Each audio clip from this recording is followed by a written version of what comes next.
Welcome to Convention of States, a project of Citizens for Self-Governance. Today's presentation deals with the suggested repeal of the 17th Amendment to the United States Constitution.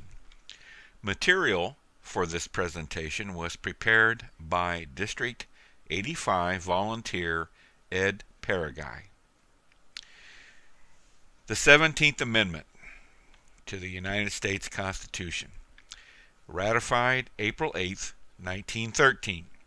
The 17th Amendment to the United States Constitution established the popular election of United States senators by the people of the states.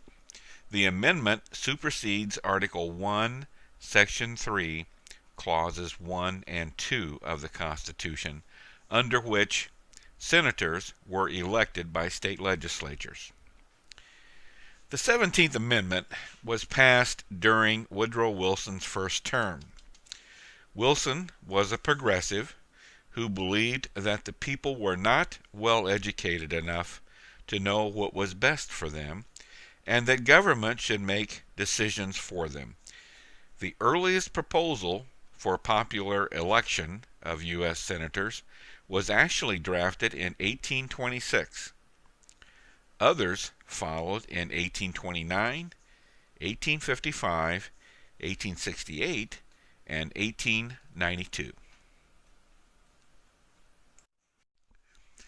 Before we continue on, let's first look at what Article 1, Section 3, Clauses 1 and 2 actually say.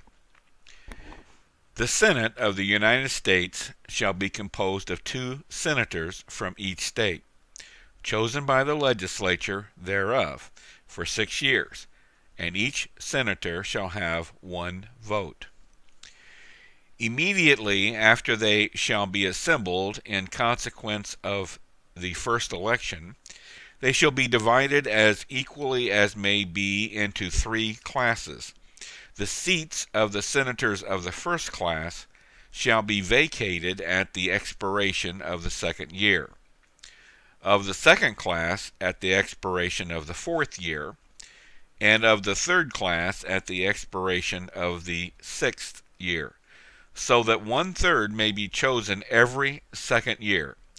And if vacancies happen by resignation or otherwise, during the recess of the legislature of any state, the executive thereof may make temporary appointments until the next meeting of the legislature, which shall then fill such vacancies.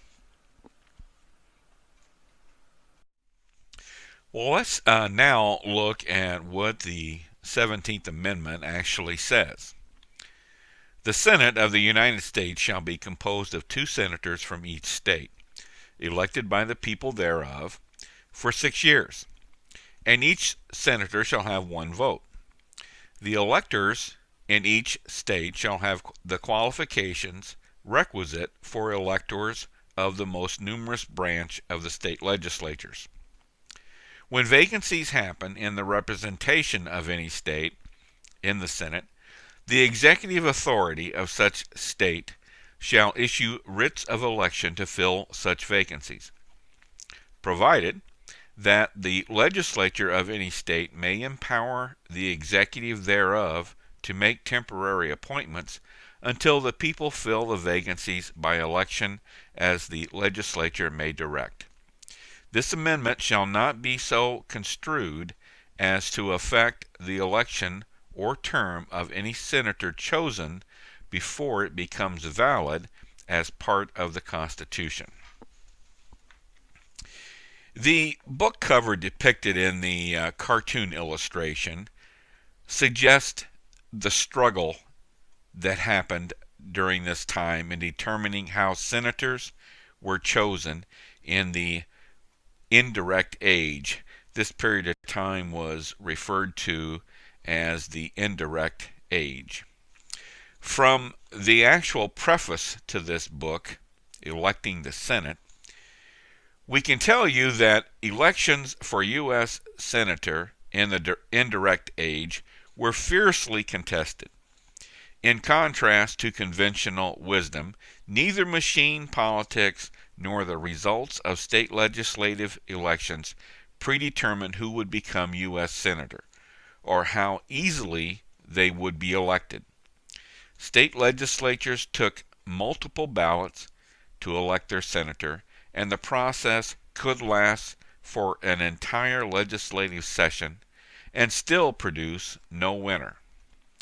Moreover, local and national media covered these elections extensively, detailing party infighting, personal ambition, competition, corruption, and the strategies employed by challengers and incumbents to win these Senate seats. Partisanship was intense, money flowed, and factions battled it out to win these Senate seats. The 17th Amendment was designed to give the people a direct voice in choosing their senators, which would in turn produce a different type of winning Senate candidate, as well as reduce the influence of parties and money in controlling elections. Well, let's look at what the framers of the Constitution had in mind. The framers of the Constitution were students of history and understood the danger of total democracy. They wanted a check on the people's ability to vote itself largesse. Of course, what they feared is what is exactly happening today with the role of money in Congress. Edmund Randolph, governor of Virginia at the time, put James Madison's draft of what became known as the Virginia Plan in front of the Constitutional Convention. This plan introduced the concept of a bicameral legislature to the convention. Now, a bicameral legislature means a legislature composed of an upper house and a lower house. In other words, two chambers. The plan introduced the concept, as we said, of a bicameral legislature, a House of Representatives, which would be elected by the popular vote, and Senate, which would be elected by state legislatures. As we said, the framers were very true students of history and were well educated. All the governments that they had studied had failed, and they knew that you can't give people total power. So they decided to establish then the House as being elected by popular vote, and the senators would be elected by state legislatures. This position was, of course, justified in Federalist Papers. Our framers' view of the Senate was twofold. First, provide state governments with direct impact on national government, and second, limit the possibility that less populous states would have little say in national affairs. The framers feared that federal government would eventually seize state authority and centralize power. This was the reason that they wanted senators to be chosen by the state legislatures rather than popular vote. Senators were to be ambassadors of the states. In other words, they went to Washington to represent the states. The state convention process was then seen as a guard against a repressive federal government. They were always worried about too much power being at the federal level, but they still realized the need for a central government. Of note is that of James Wilson of Pennsylvania. He was the only delegate to the Constitutional Convention that favored senators being elected by popular vote. All other delegates wanted the state legislatures to select senators. Well, what prompted the 17th Amendment? Two arguments were primarily put forth at the time. First argument was legislative corruption. The left cartoon caption there reads, "Put $1 million in the slot and get a state senatorship." In other words, buy a senator. The building is labeled state legislature. The right cartoon depicts Standard Oil as an octopus with its tentacles wrapped around the U.S. Senate on the left and corrupt state legislatures on the right. This was the error of the robber barons, and people were convinced that popular election of U.S. senators would reduce the crony capitalism of the day. The second argument had to do with electoral deadlock. Some states just had a problem choosing senators. From 1895 to 1905, state legislatures in California, Delaware, Montana, Oregon, Pennsylvania, Utah, and Washington failed to elect senators for a period of anywhere from 10 months to 4 years.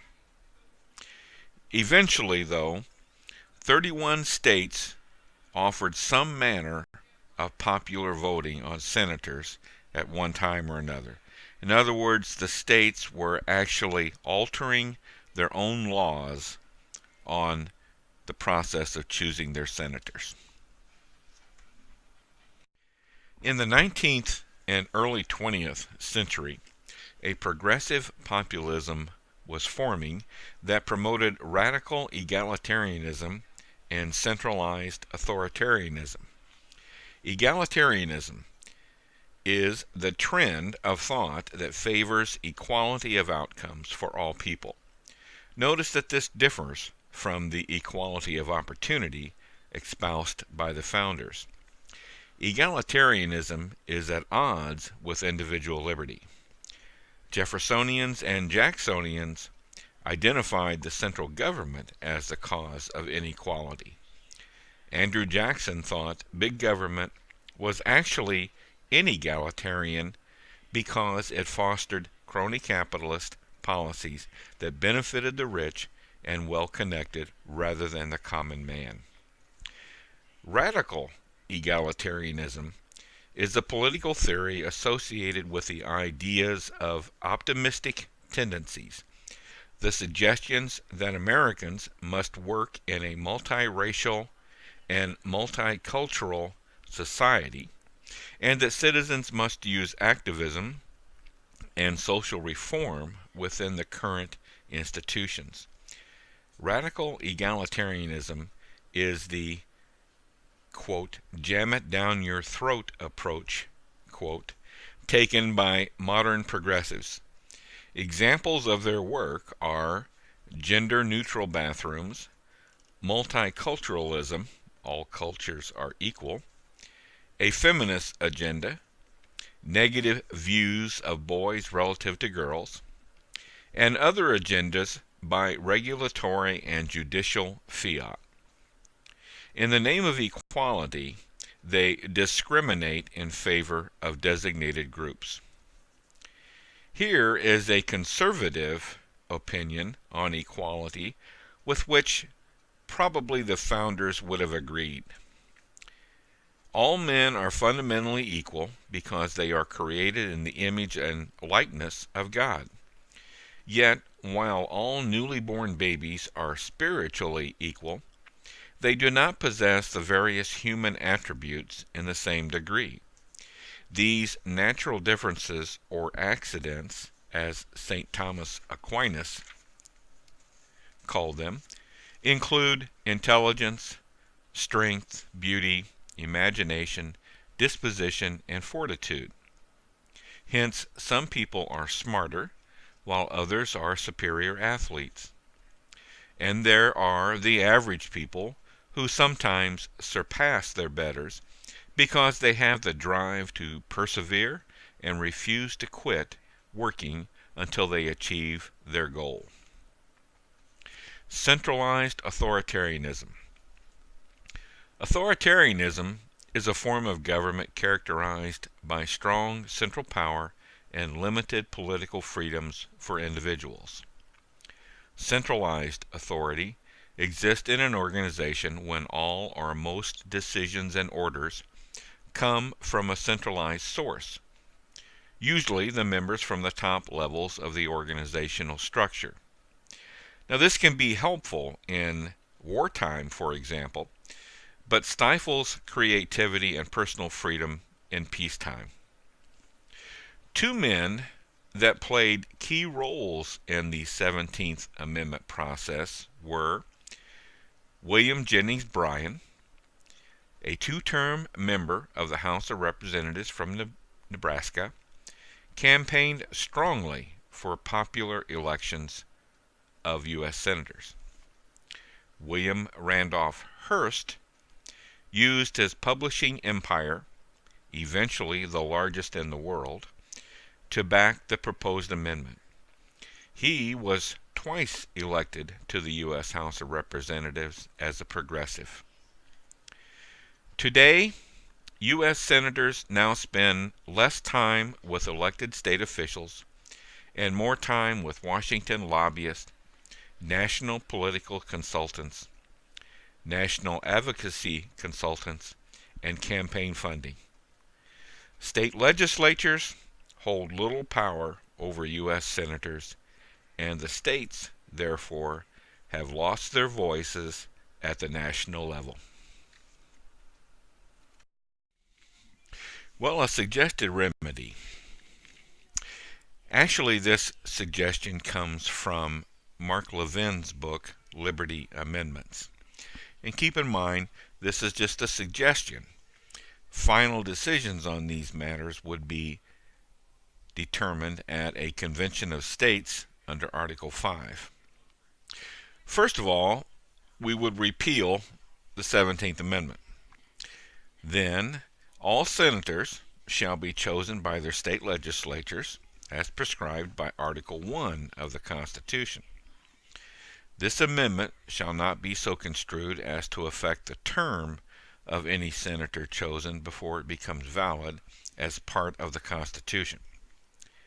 Number 3, when vacancies occur in the representation of any state in the Senate for more than 90 days, the governor of the state shall appoint an individual to fill the vacancy for the remainder of the term. And number 4, a senator may be removed from office by a 2/3 vote of the state legislature. Now, the provision in the third bulleted item would greatly reduce the problem of electoral deadlock situations. The provision in the fourth bullet guarantees direct state control of U.S. senators and, by extension, some control over the federal government. In closing, I would like to leave you with this quote. The founders gave us a legitimate path to save our liberty by using our own state governments to impose binding restraints on the federal government. It is time to dust off the tool the founders gave us in Article 5 and get started. Thank you.